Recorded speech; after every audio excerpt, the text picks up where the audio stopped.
Auzubillahiminash-shaytanir-rajim. Bismillahir-rahmanir-rahim. In this video, we are going to explain the anatomy of humerus. Humerus, which is the bone of brachium or upper arm. It is a typical long bone. From the long bone, we mean that it has two ends and a shaft between them. This is the proximal end and this is the distal end. Proximally, it articulates with the scapula, and distally it articulates with the radius and ulna of the antebrachium or forearm. This is the head of the humerus which articulates with the glenoid fossa of the scapula. It forms 1/3 of a sphere. Just closer to the head, there is anatomical neck.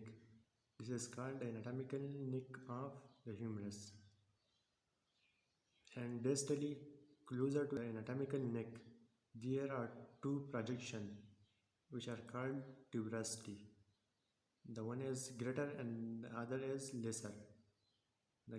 So it is called greater tuberosity, which is lateral to the lesser tuberosity. Lesser tuberosity is medially, and the greater one is laterally. And between these two tuberosity, these two ridges, there is a groove which is called the intertubercular groove.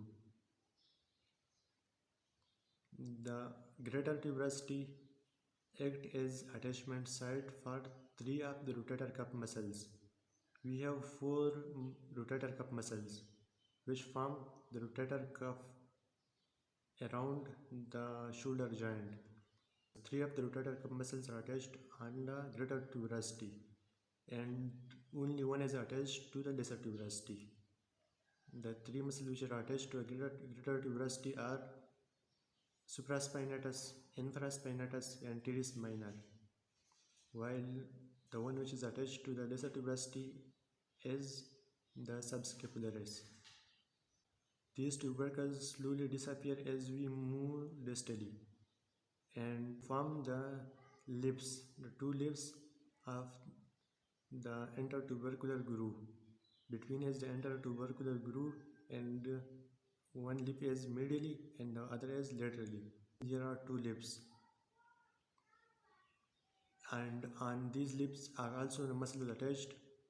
On the lateral lip, the muscle which is attached is called teres major, and on the medial lip, the muscle which is attached is called Brachioradialis major, and between the two lips and the groove, the muscles attached is called latissimus dorsi. And there is a mnemonic to remember these muscles, and a mnemonic is a lady between two measures. So lady stand for latissimus dorsi, and major for teres major and Brachioradialis major. Just distal to these two tubercles, the depressed area. This area is called surgical neck. Surgical neck is the common site for fracture of humerus. This is the surgical neck. These are two ridges which are called lips, and between them is the intertubercular groove. And in this groove, the long head of biceps brachii moves toward the supraglenoid tubercle. Now, in the mid shaft, there is another tuberosity which is called the deltoid tuberosity, because deltoid muscle is attached to this point. It acts as the point of attachment for the deltoid muscle. This is called the deltoid tuberosity. Distally, there are two ridges. One is lateral and the other is medial. These are called lateral supracondylar ridge and medial supracondylar ridge respectively. This is the lateral supracondylar ridge and this is the medial supracondylar ridge. These ridges terminate in the form of epicondyles. This is lateral epicondyle and this is the medial epicondyle. Medial supracondylar ridge terminate to form medial epicondyle, and similarly the lateral form the lateral epicondyle.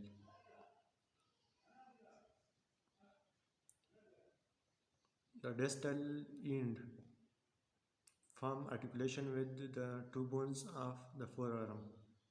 The one is radius and the other is ulna.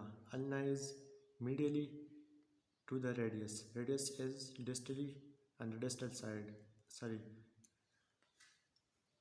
The radius is on the lateral side to the ulna.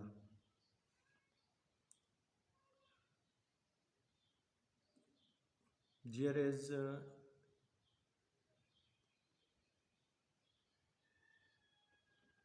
the point of attachment of ulna. The point of articulation of radius is called capitulum. The point where radius articulates is called capitulum, while the point of attachment of ulna is called trochlear. Just above these 2 points, the capitulum and the trochlear, there are 2 depressions. The one is called the radial fossa and the other one is called glenoid fossa. The radial fossa is occupied by the head of the radius when the hand is flexed, and similarly the glenoid fossa is occupied by the glenoid part of the ulna when the ulna is fully flexed. And on the posterior side, just below these 2 foci, on the posterior side, if you rotate the bone, on the back side there is a single depression which is called the olecranon fossa, which is on the back side, which is called olecranon fossa. And this olecranon fossa occupy the olecranon process of ulna when the hand is fully extended. When you extend the hand, the olecranon fossa is occupied by the olecranon process of ulna.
On the posterior side of the deltoid tuberosity, there runs a small shallow depression which is called the radial groove, and it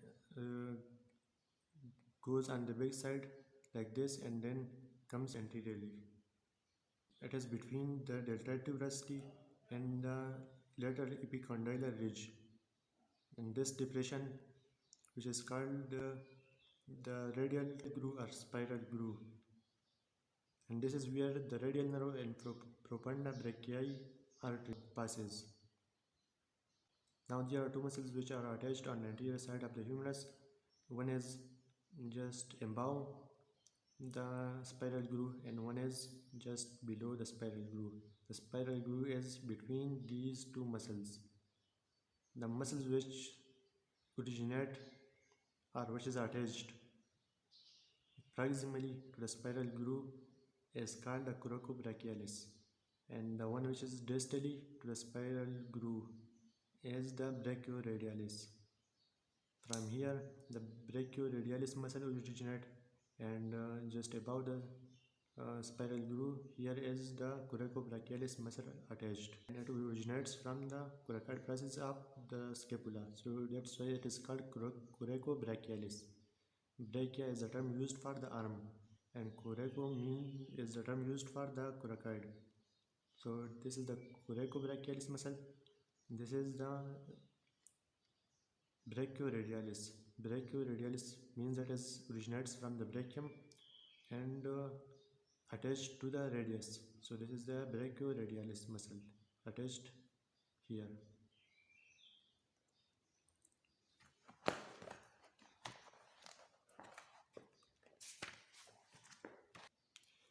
In this diagram you can see this is the head of the humerus, and this is in the posterior view, and this is the anterior view.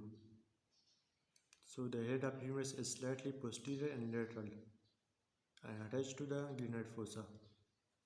Just closer to the head, this is the anatomical neck, and this is the anatomical neck. And there are two tubercles, the greater tubercle, the lesser tubercle. In between these two tubercles is the intertubercular groove.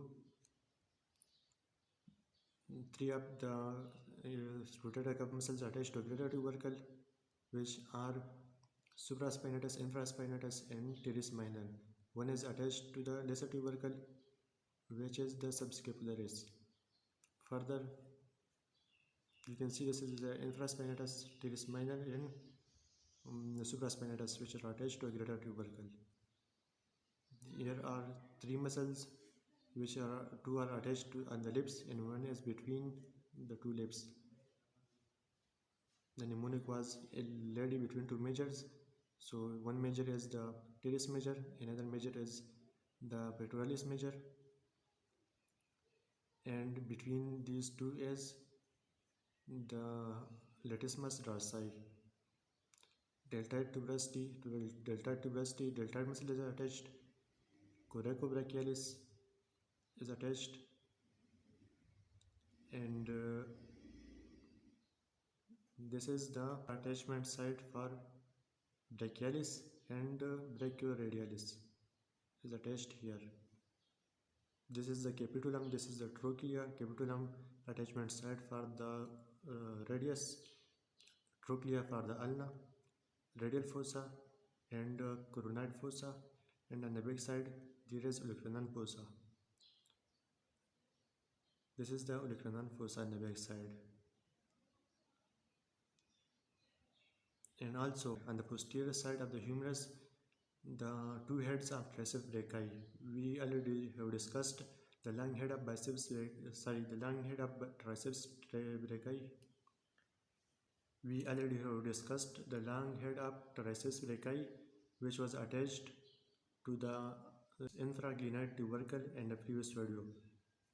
In the previous video, we already have discussed about the long head of triceps brachii, which was attached to the infraglenoid tubercle of the scapula, and the two heads which I told were attached